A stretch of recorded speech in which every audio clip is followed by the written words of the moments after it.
네, 오늘의 말씀은 상당히 깁니다. 그리고 드디어 예수님과 모세와 변론이 끝났습니다.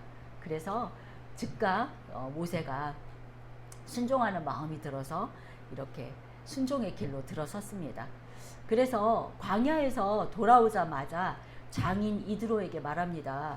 애굽의 형제들에게 가서 형제들이 살아있는지 알고자 하니 나에게 가게 하십시오. 제가 18장에 있는 18절을 읽어보겠습니다.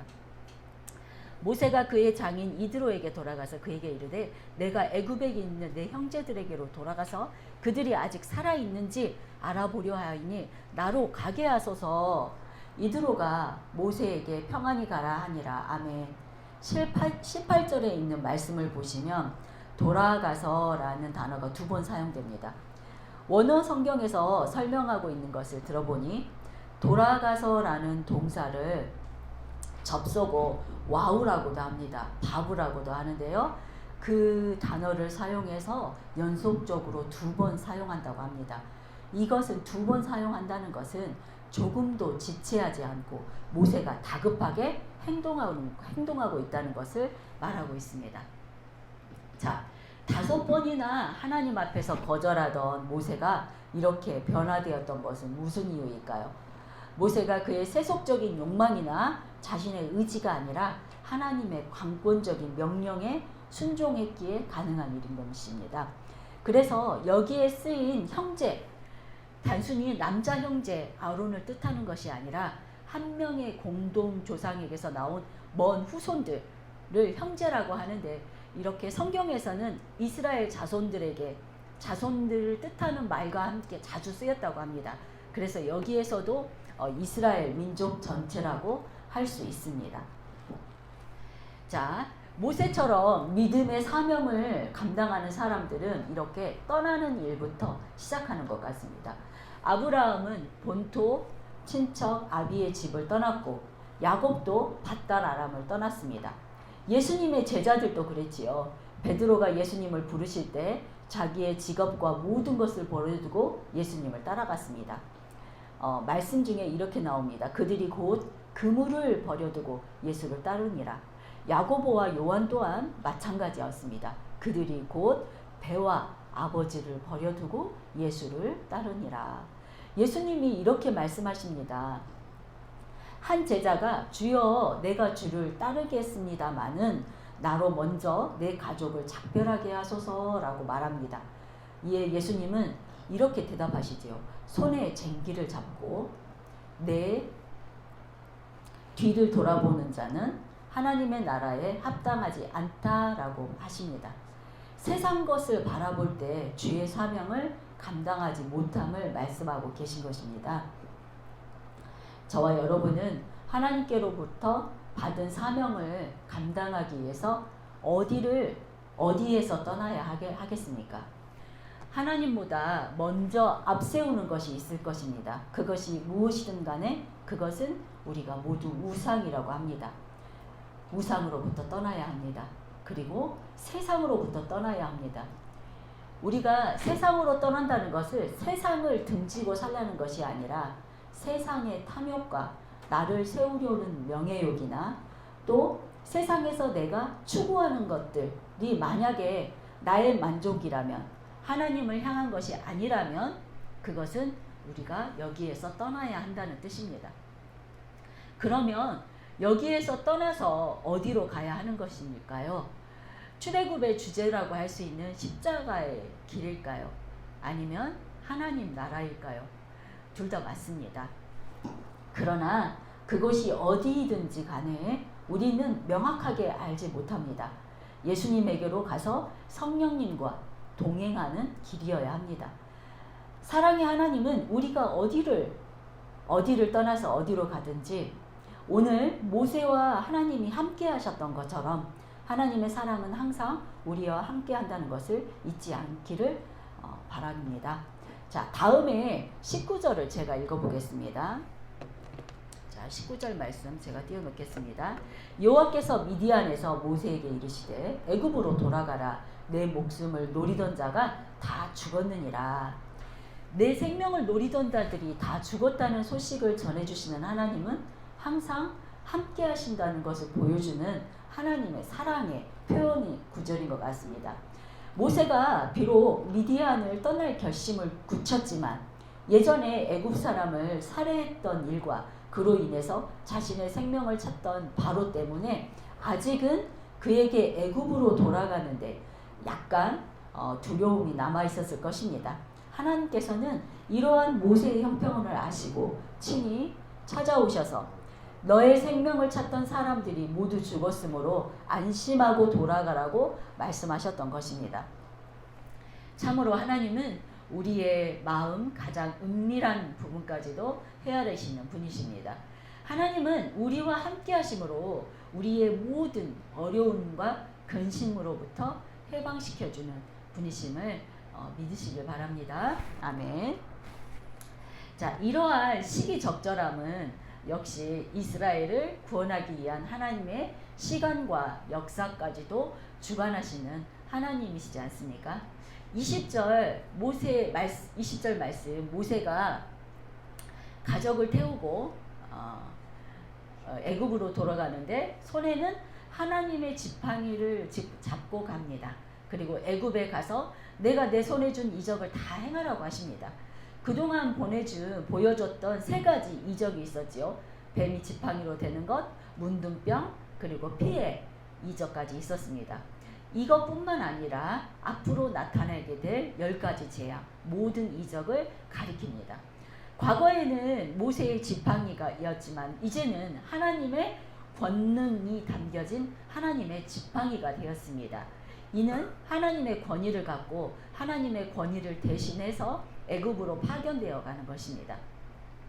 우리들도 예수 그리스도를 믿음으로 하나님의 자녀가 되는 권세를 가졌습니다. 그렇다면 오늘날 우리도 예수 그리스도의 능력을 덧입어서 모든 사단의 세력을 물리치고 하나님의 말씀을 전하는 일을 해야만 하는 것이겠죠.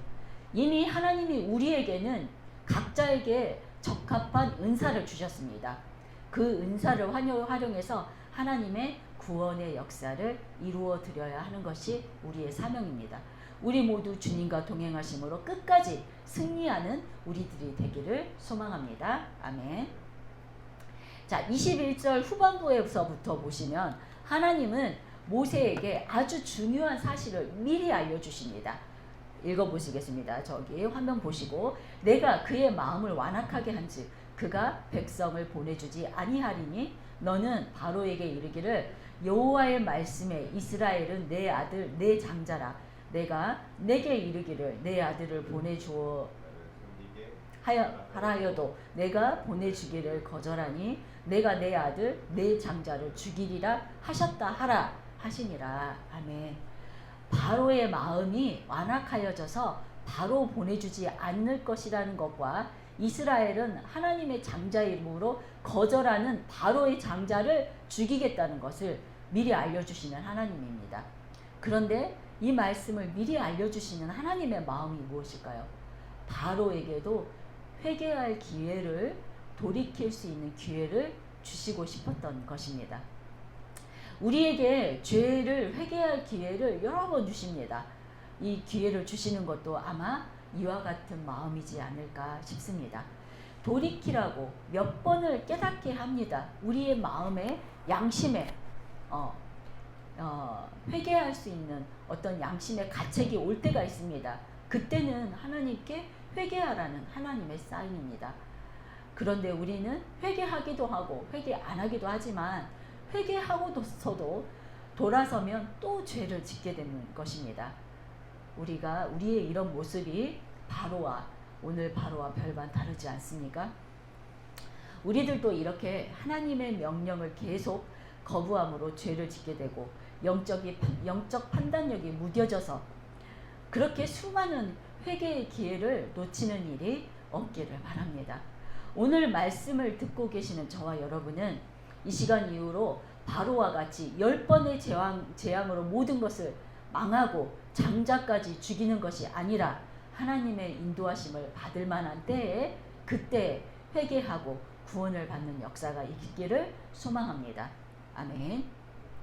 자, 24절 보시면 모세가 길을 가다가 숙소에 있을 때 하나님께서 그를 만나사 그를 죽이라 하신지라 이렇게 나오지요.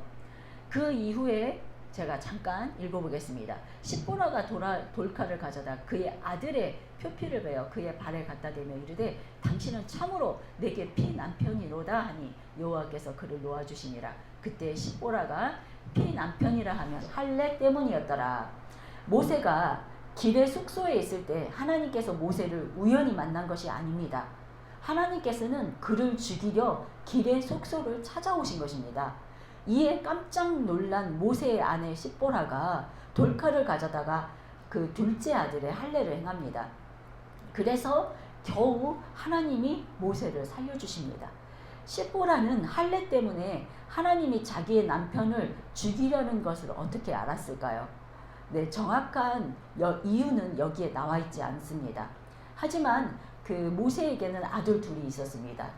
게르솜과 둘째 아들 엘리에셀. 그런데 주석에서는 여기 아들 중에 둘째 아들만 할례가 안 되어 있어서 여기에 아들들이 아니라 아들애라고 단수형이 쓰였습니다.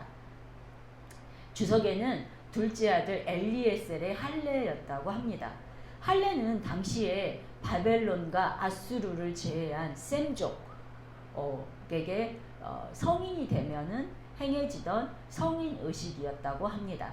그때 당시에는 이집트를 셈족과 함족이 이렇게 번갈아가면서 다스렸던 때입니다. 하지만 히브리인의 할례는 아기가 태어난 지 8일 만에 행해졌다고 합니다. 그러니 모세의 아들들은 8일 만에 행해졌던 할례가 아니었습니다. 이것은 그 이방 풍속의 영향으로 아직 할례를 행하지 않았던 것입니다. 그리고 이스라엘의 할례와 이방인들의 할례가 달랐던 점은 여호와 하나님의 언약의 징표였다는 것이 다른 점입니다. 하나님의 이 이스라엘 민족의 할례는 하나님 앞에서의 성결과 의를 상징한다고 합니다. 이방 민족의 할례하고는 다르겠지요. 그렇기 때문에 하나님께서는 모세를 죽이려고 하셨던 것이 무슨 연유였냐면 모세가 하나님의 명령을 전하고 이행해야 할 지도자의 위치에 있었음에도 불구하고 오히려 이방인과 언약 백성을 구별하는 할례조차 자신의 아들에게 행하지 않았기 때문이었습니다. 이스라엘의 출애굽은 하나님께서 아브라함과 맺으신 언약의 실현입니다. 따라서 이스라엘은 언약 백성으로서 정체성을 지키기 위해 당연히 할례를 행해야 했던 것입니다. 자, 창세기 17장 9절에서 14절에 있는 말씀 중에 14절 말씀만 제가 읽겠습니다.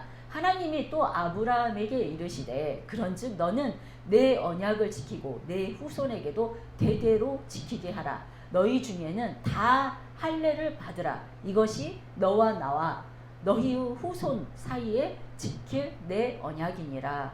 분명히 하나님은 아브라함 자손에게 할례를 행하라고 명령하셨죠.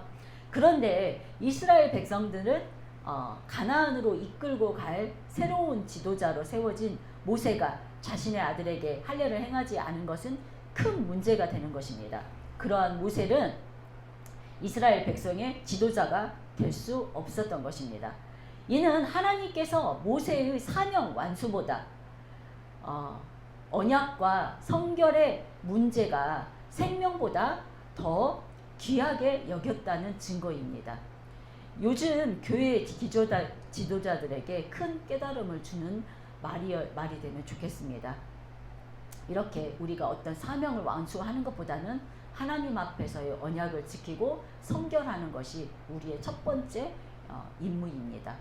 그리고 우리 그리스도인 모두 하나님의 말씀을 듣고 세상을 구원하기 위해서 나가야 하는 신분입니다. 그렇다면 말씀 증거 앞서서 우리가 해야 할 일이 무엇일까 한번 생각해 보게 됩니다. 하나님의 법을 지켜 기억해야 한다. 이것이 첫 번째겠지요. 지켜도 되고 안 지켜도 되는 일이 아닌 목숨이 걸린 일입니다. 오늘 하나님이 왜 그렇게 큰 일을 맡긴 모세를 죽이려고 했을까요? 어떤 일을 하기 전에 우리는 하나님 앞에 하나님과의 언약이 더 중요하다는 것입니다. 막중한 사명자 모세도 죽이시려고 한 하나님께서는 우리에게도 어떤 것이 중요한가를 더 잘 알려주고 있는 것입니다. 구약 시대에서는 하나님과의 언약으로 할례를 행합니다. 예수님이 오신 이후에 약속한 우리에게 성령을 주셨습니다. 그렇다면 지금 우리가 할례와 같이 행해야 할 성결은 무엇일까요? 생각해보니 회개와 순종이 아닐까 하는 생각이 되어집니다. 지금은 악한 시대를 살아가고 있다고 합니다. 우리 그리스도인들이 이 시대를 살아가는 것도 만만치 않습니다. 우리의 힘과 노력으로는 성결은 결코 이루어질 수가 없다는 뜻이겠지요. 그렇다면 우리는 성령님의 도우심을 받아야 합니다. 회개의 은혜를 인도함 받아야 합니다. 또 우리들의 사명에 인도함을 받아야 합니다. 그리고 조금도 지체하지 않고 순종하며 나가는 것이 바로 우리의 일이라고 하겠습니다. 아멘. 자, 27절 이후에 모세가 귀향하러 가는 길에 없네요. 친형 아론이 하나님의 명령을 받고 모세를 만나러 옵니다. 아론은 하나님의 명령에 아무런 의심이 없이 모세를 만나러 옵니다. 우리가 이 부분은 지난주 말씀에서 나눴던 부분이지요. 아론은 순종의 사람입니다. 복을 받아서 아마 제사장 가문이 되었던 것 같습니다. 우리 모두 순종의 은혜가 있기를 소망합니다. 아멘. 그리고 하나님의 산 호렙에서 둘은 먼저 만납니다. 그때 모세는 하나님께서 자신을 보내며 분부한 모든 말씀과 하나님께서 행하라고 하신 모든 이적을 먼저 아론에게 알려줍니다. 아마도 이것은 서로 협력하여서 일을 하기 위해서는 서로 간의 신뢰가 필수적이기에 그리고 또 하나님의 일임을 분명히 하기 위해서 먼저 했던 현명한 모세의 처사였습니다. 이 둘은 협력하여 이후로 장로들을 불러 모읍니다. 그리고 아론은 하나님이 모세에게 이르신 모든 말씀을 먼저 전하고 그들 앞에서 이적을 행합니다. 이적은 하나님을 급하게 알게 하는 데에는 매우 효과적인 방법입니다. 그렇지만 결국에는 이적보다는 말씀이 더 중요하다는 것을 알리기 위해서 이적을 행하기 위해 하나님의 모든 말씀을 먼저 전하고 이렇게 나오는 것은 우리가 이적보다는 하나님의 말씀에 중점을 두고 먼저 알리고 있는 것이라고 하겠습니다. 우리는 기적보다 말씀에 중점을 둔 신앙인이 모두 되어야 하겠습니다. 아멘. 자, 31절 말씀 마지막 보겠습니다. 자, 다 같이 읽겠습니다. 백성이 믿으며 여호와께서 이스라엘 자손을 찾으시고 그들의 고난을 살피셨다 함을 듣고 머리 숙여 경배하였더라. 아멘. 자, 본문에서 머리를 숙이다라는 뜻의 동사는 히브리어로 카다드, 이것은 자발적으로 이루어지는 철저한 복종을 보여주는 표현이라고 합니다. 여기에 더 붙여서 경배하다라는 뜻의 동사 샤하흐와 함께 쓰입니다. 여호와 하나님께 대한 행동을 자세하게 묘사하고 있는 것입니다. 이것은 진심에서 우러나온 특별한 경의를 표하고 있다는 뜻입니다. 이것은 이스라엘 백성들이 하나님의 권위를 인정하고 하나님의 뜻에 절대적으로 복종하겠다는 믿음의 표현인 것입니다. 오늘 말씀 제목이지요. 머리 숙여 경배하였더라. 고난과 박해를 받던 이스라엘 백성들은 하나님이 그들을 돌보시고 구원의 사자들을 보내신 것을 보고 진심으로 하나님께 경배하였던 것입니다. 자, 오늘 말씀 정리해보면 하나님은 당신의 택한 종 모세를 애굽으로 보내시되 그만 홀로 보내지 않으시고 하나님께서 그 앞서 가셔서 그가 활동할 수 있는 모든 준비를 해주셨습니다.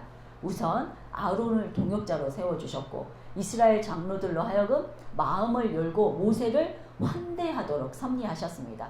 이처럼 하나님은 당신의 일꾼을 세우시되 그가 맡은 일을 잘 감당할 수 있도록 모든 여건을 조성하시고 섭리하십니다. 따라서 하나님의 일을 맡은 우리가 무슨 두려움이나 염려 없이 하나님께서 주신 일을 묵묵히 수행할 수 있도록 한다는 뜻이기도 합니다. 그러면 하나님께서는 모든 일을 이루시는 분입니다. 오늘 우리들 중에 하나님으로부터 소명을 받고도 지금까지 두려워서 머뭇거리고 있는 분이 계십니까? 믿음으로 순종하실지요. 실로 하나님의 놀라운 역사가 있게 되는 경험을 하게 되리라 믿습니다. 아멘. 자, 그런데요. 하나님은 모세와 아론만을 특별하게 부르신 걸까요? 물론 모세와 아론은 조금 특별합니다. 하지만 그 외 다수 모든 이스라엘 백성은 중요하지 않은 것일까요? 평범한 다수 중에 한 사람이 저와 여러분들, 이런 질문이 생깁니다. 그래서 생각해보니 하나님은 아브라함을 부르시고 요셉을 사용하시고 모세를 세우신 이유를 생각해 보았습니다. 그 이유가 무엇일까? 이스라엘 백성 전체 한 사람 한 사람을 다 소중하게 여기셔서 구원하시기 위한 목적이 있었던 것입니다. 만약 그렇지 않았다면 이스라엘 백성과 함께한 광야 40년이라는 출애굽은 아마 이 성경책에서 빠져 있었을 것 같습니다. 모세와 아론과 어떤 특별한 사람만 구원하면 되지 않습니까? 하지만 하나님은 이스라엘 백성 전체를 구원하시길 원하셨습니다. 자, 하나님의 말씀을 잠시 보겠습니다. 출애굽기 20장 11절 말씀입니다. 네, 제가 읽어드리겠습니다. 일곱째 날은 내 하나님 여호와의 안식일인즉 너나 내 아들이나 내 딸이나 내 남종이나 내 여종이나 내 가축이나 내 문 안에 머무는 객일지라도 아무 일도 하지 마라. 이것은 안식일법입니다. 내용을 보면 어떻습니까? 공평하신 하나님의 사랑이 엿보이지 않습니까? 특별히 이스라엘 민족 몇몇만을 위한 법이 아니신 것으로 느껴지시지요. 마찬가지로 하나님은 모세만이 아닌 이스라엘 모든 백성에게 여호와를 섬기라고 하셨습니다. 바로 그 바로에게도 회개할 기회를 주시고 싶어 했습니다. 공평하신 하나님은 지금 우리에게도 각 사람에게 맞게 공평하게 은사를 주시고 자신의 은사대로 일하시길 원하십니다. 큰 일을 이루든지 작은 일을 이루든지 그 공적은 우리 사람들의 평가일 뿐입니다. 하나님께서는 그가 이룬 공적이나 열매의 크기가 아닌 그 사람의 믿음과 순종만이 평가의 기준이 될 것입니다. 자, 하나님의 뜻은 이스라엘 백성들이 머리 숙여 경배하였더라. 그 결과를 향한 그동안의 여정이었습니다. 출애굽기 3장 처음 시작할 때도 하나님께서 원하시는 것은 너희가 이 산에서 나를 섬기리라 였습니다.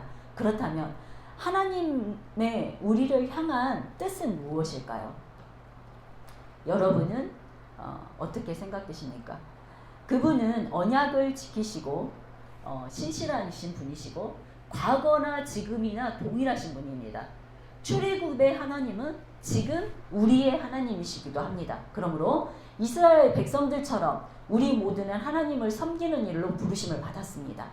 몇 명에게 큰 일을 시키시기도 하십니다. 하지만 그 외 다수는 그렇지 않은 사람들이 더 많습니다. 하나님이 모세 한 사람이 아니라 그 외 다수에게 섬김을 받으셨던 그 원인은 무엇일까요? 제가 그 이유를 부모와 자식의 사랑에서 찾았습니다. 부모가 자식을 사랑할 때 이유가 있습니까? 큰아이나 작은아이나 그저 잘생겼으나 못생겼으나 공부를 잘하나 못하나 그것은 중요하지 않습니다. 그저 그 아이라는 존재 자체만으로 모두 사랑스럽습니다. 세상에서 나는 참 작은 자라고 생각되십니까? 또 다른 사람과 비교되십니까? 많은 핸디캡을 감내하면서 지금 그 자리를 지키고 계십니까? 지금 있는 그 자리에서 잘 살아내고 있는 그 외 다수인 여러분은 지금 너무 훌륭하게 잘 살아내고 있다는 증거입니다. 내가 태어날 때 부모를 선택할 수 있습니까? 내가 어떤 지능을 선택할 수 있습니까? 어떤 특별한 능력을 선택해서 태어날 수 있다면 우리 모두는 모두 큰 자가 되기를 원했을 것입니다. 하지만 어찌 되었든 우리는 그 선택 밖에 있습니다. 선택은 하나님이 하십니다. 어찌 되었든 우리가 선택하지 않았지만 하나님도 우리가 큰 자가 되길 원치는 않으셨습니다. 하나님은 큰 일을 하는 사람이나 작은 일을 하는 사람이나 모두 동일하게 사랑스러워 한다는 것을 꼭 기억하시기 바랍니다. 하나님은 작은 자의 믿음이 더 귀하고 작은 다수의 섬김을 더 원하셨습니다. 그리고 하나님이 이 작은 나를 지으신 분이십니다. 그리고 하나님은 말씀하셨습니다. 보기에 좋았다, 좋았더라 이렇게 말씀하셨습니다. 이 믿음이 꼭 믿어지는 은혜가 있기를 소망합니다. 자, 다 같이 기도하시겠습니다. 하나님, 우리가 무엇이간데 이렇게 우리를 지으시고 우리를 사명자로 불러주시고 우리를 경배하게 하십니까? 너무 그 은혜가 감사합니다. 온전히 순종하지 못하고 회개하지 못하는 우리들을 불쌍히 여기시고 우리를 붙들어 주십시오. 우리는 하나님의 도우심이 없다면 회개도 믿음도 온전히 감당할 수 없음을 이 시간 고백합니다. 너와 함께 하겠다는 하나님의 말씀처럼 우리의 복음 전도자로 부르시고 이 일이 우리를 통해 온전히 이루어지게 하시고 세상에서 빛과 소금으로 살아갈 수 있도록 우리를 도와주십시오. 세상의 그 어떤 것보다 주님의 자녀로 살아감이 우리의 감사의 고백이 되어도록 도와주십시오. 자녀의 권세를 누리며 살아갈 수 있도록 도와주십시오. 이 예배를 감사드리며 처음과 끝이 되시는 예수 그리스도의 이름으로 기도합니다. 아멘.